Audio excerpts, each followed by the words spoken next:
Welcome to Civilspedia, the current affairs digital library powered by Shankar IAS Academy. As part of today's discussion, we will look at 4 topics. First, National Human Rights Commission, then Adopt a Heritage Scheme, then finally Ganges, River, Dolphins as part of prelims, and we'll discuss as part of mains or learning topic.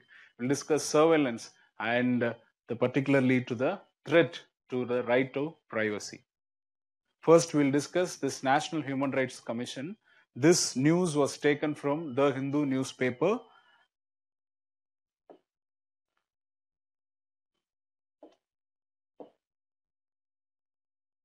And first, we should know whether it is a commission or a body established by the Constitution, or it is established by a statute or a legislation, or is it established by an executive order. This National Human Rights Commission was established by a statute or a law, which is nothing but the Protection of Human Rights Act 1993. Therefore, it is called as a statutory institution.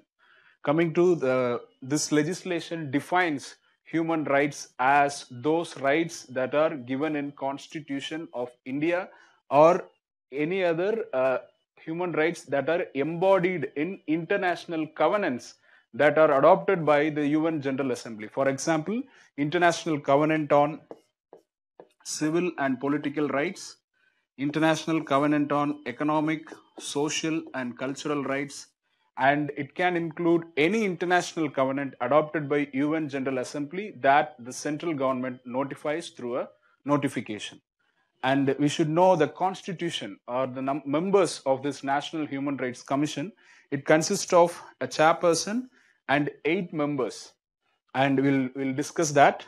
One member has to be the chairperson of this National Human Rights Commission has to be, or he has been a Chief Justice of Supreme Court. He has been a Chief Justice of Supreme Court, and this member has to be, is or has been Judge of Supreme Court, and the third member, he or she is or currently is or has been a Chief Justice of High Court, and the 2 members, these 2 members are basically from who are experts in human rights, or in other words, those who have knowledge or practical experience in the field pertaining to human rights.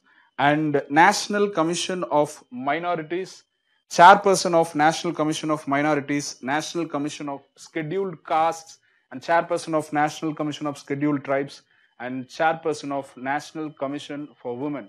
They are deemed to be the members of NHRC. Right? And this National Commission of Scheduled Tribes and National Commission of Scheduled Castes were added by the amendment later. It was not initially mentioned when the act was enacted in 1993. And all the members of National Human Rights Commission are appointed by the President of India based on the recommendations given by a committee headed by Prime Minister of India. And this committee also consists of Home Minister,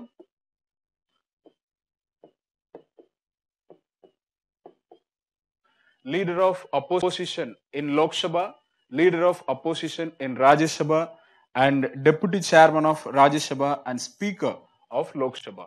These are the members: Prime Minister, Home Minister, Leader of Opposition of Lok Sabha, Leader of Opposition of Rajya Sabha, Deputy Chairman of Rajya Sabha and Speaker of Lok Sabha are the members in the recommendatory committee who are to recommend the names so that they can become members in National Human Rights Commission.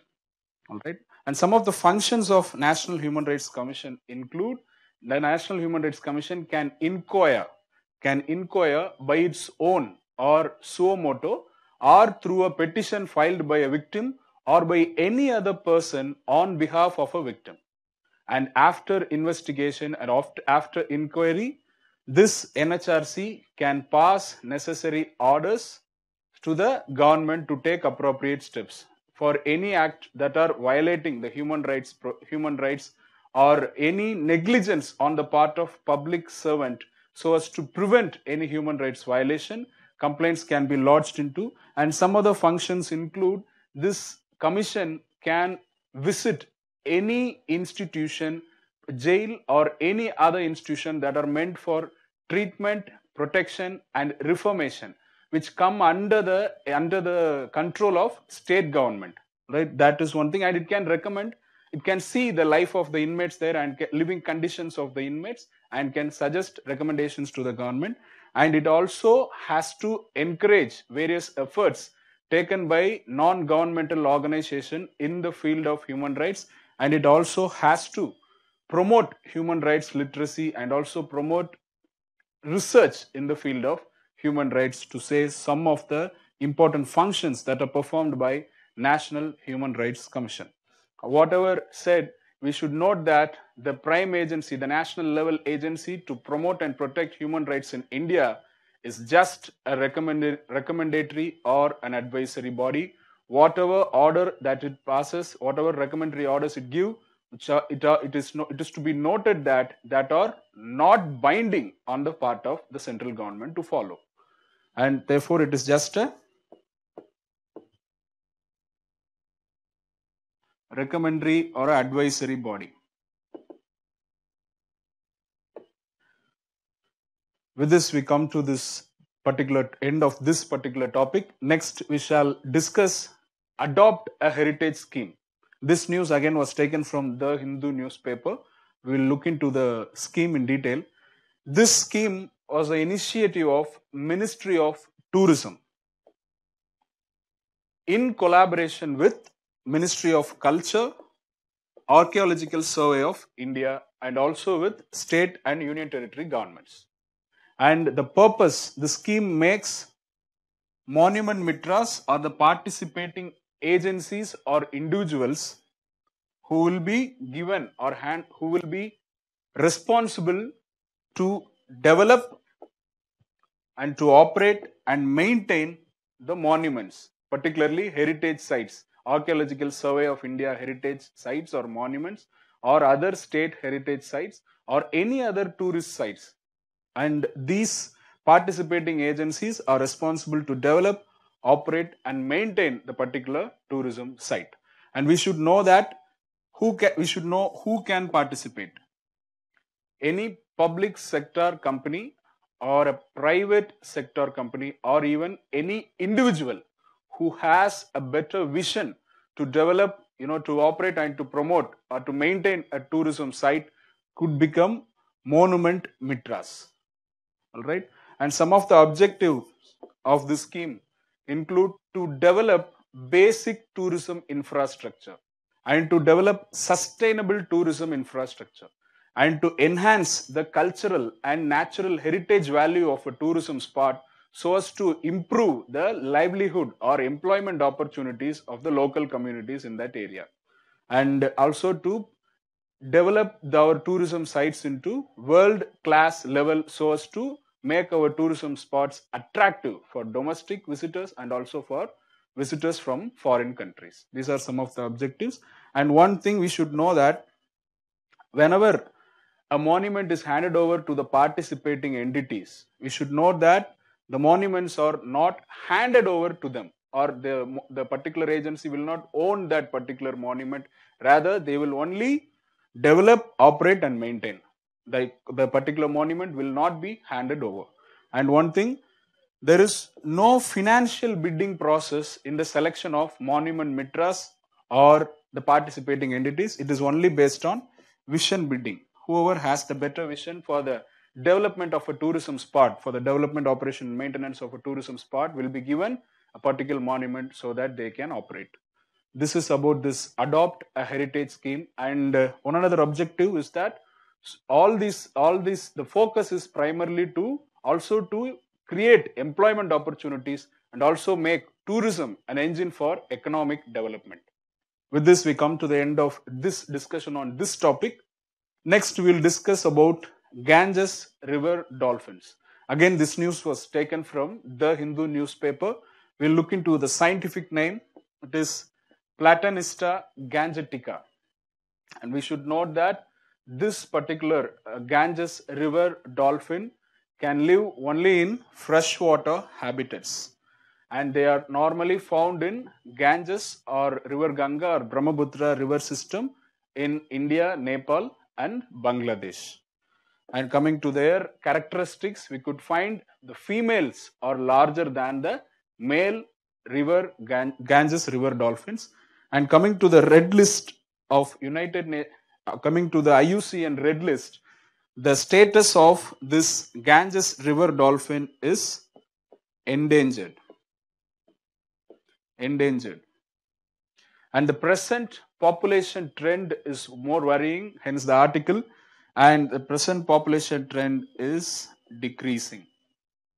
And we should know that some of the threats faced by this Ganges river dolphins are particularly the loss of habitat because of various hydrological modifications, particularly as forms of creation of dams and irrigation projects. Because dams and irrigation projects act as physical barriers to these dolphins, because dolphins need larger area, but whenever there are dams or such irrigation projects, their area of operation or their area to move will be restricted, and therefore their population at the end of the day they find difficult to adapt, and some of the dolphins enter into the canals from the upstream, which thereafter it could not even come back to the original habitat where it lived, and thus the population is going on decreasing. And also it cannot tolerate salinity. We saw that it can only live in the freshwater habitat.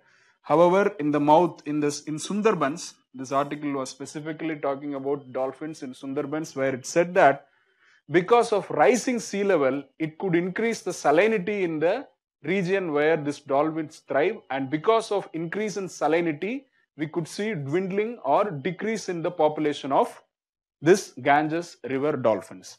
And in the name of Gangetic dolphin, we have a sanctuary called as Vikramashila Gangetic Dolphin Sanctuary in the state of Bihar. We should note that. And coming to the legal protection which is available to this Ganges river dolphins is that it is given legal protection under Schedule 1 of Wildlife Protection Act of 1972. So no one can hunt this dolphin. And these are some of the facts related to Ganges river dolphins which could be relevant to our preparation. And with this we come to the end of discussion on this topic. Next we will discuss surveillance and importance to the privacy, whether Indian laws on surveillance a threat to privacy. This news was taken from, again, the Hindu newspaper. This is a news because very recently on 20th December, the government of India through the Ministry of Home Affairs has passed an order whereby it authorized security and intelligence agencies. The PowerPoint may be looking smaller. The PowerPoint presentation in the form of PDF will be given in the YouTube description for your perusal.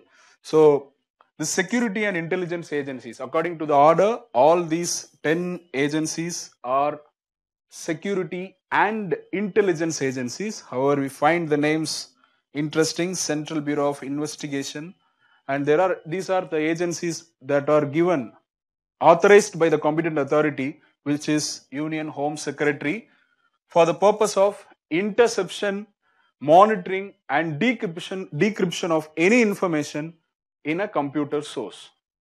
All right. Because of this order, there was a lot of information in the form of news. We should know that this order was passed based on Section 69(1) of IT Act 2000 and based on this IT Rules 2009, right? And the rules, IT Rules 2009 state that any case of interception or monitoring or decryption of all these activities first has to be approved by one authority, and that authority in the central government at the central level is Union Home Secretary. In the state level will be Home Minister of the particular state, Home Secretary of the particular state, and after carrying out interception or monitoring or decryption of information on any computer source, the case will be kept for review, and the review committee will be headed by this. Review committee will contain Cabinet Secretary at the top. All right, Cabinet Secretary will review, and in the case of state government, Chief Secretary will be the will be the reviewing committee. All right. We should know the definition of computer as stated in the Act. It means it is not just some may think that only desktop computer or laptop computer. It may not include palm devices. It is not like that. The computer means any electronic, magnetic, optical, or any other high-speed data processing device. All right. This definition is broader, and the term computer means data processing device. All right. And with this, we'll move on to, we should know that when the Act was initially enacted, it gave authorization only to intercept. At that time, it did not have the provisions such as monitoring or decrypting the information. In the year 2000, it was only to intercept. However, when the amendment was made in 2008-2009, it stated that it modified the law, it amended the law to intercept, monitor, or decrypt. All right, this was the change, and in pursuance of this section 69(1) of IT Act 2000, now the order was passed by the Ministry of Home Affairs.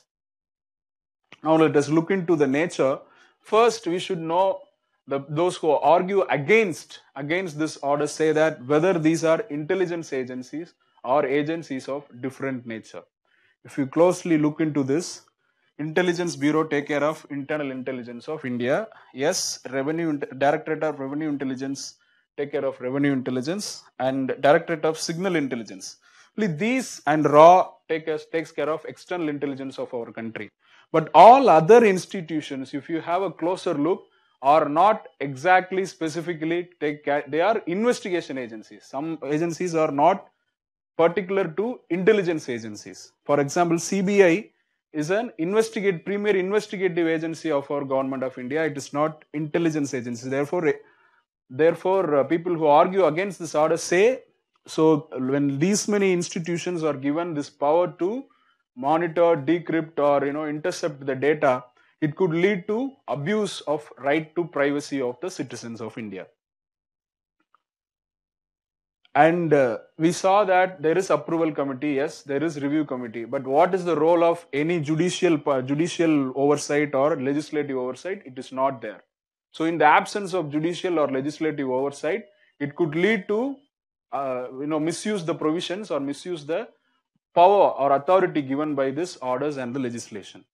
And in United States Supreme Court has stated that whenever a police officer has to obtain personal information, particularly from a computer source, he or she has to request so that a magistrate or a judicial authority will provide a warrant so that he can get necessary information, or he can proceed to take data through interception to decryption or by monitoring. But it is not the case with India in our country. That is one of the disadvantage. And if we closely look at this section, it says the purpose when interception has to be made. We could see that in the interest of sovereignty or integrity of India, defense of India, security of state, friendly relations with foreign states, or public order. This is a term which can be given different connotations or different dimensions of explanation. And for preventing incitement to the commission of any cognizable offense relating to the above. All the provisions before public order are understandable, but the term public order is, it's subject to interpretations in different ways, and for investigation of any offense. These are very loosely worded that can give, those government personnel involved in this process an upper hand over, looking into private information or personal information of any person. And this is also there. For example, investigation of any offense. If you look into section 279 of Indian Penal Code, it talks about rash or negligent driving. Person may say this is also, creating an obstruction to the public order, and therefore they may say that some cases arise so as to get personal information through interception of the computer source. So this has to be changed, because very loosely worded, when at what circumstances can the government personnel, authorized personnel can interpret or can intercept or decrypt or monitor the data. And then we should know that at the present system, present legal framework or the present review and approval committee with this setup, there is possibility that any official working in a particular agency may get the personal information, and therefore we should have necessary safeguards against what are the various punishments when someone who is unauthorized to get some information, private information or personal information in this process of interception. And we do not have clearly demarcated protection measures for citizens so that they can fight against certain authorities, who carry out this process for wrongful purposes or who abuse these provisions in law or order or rules.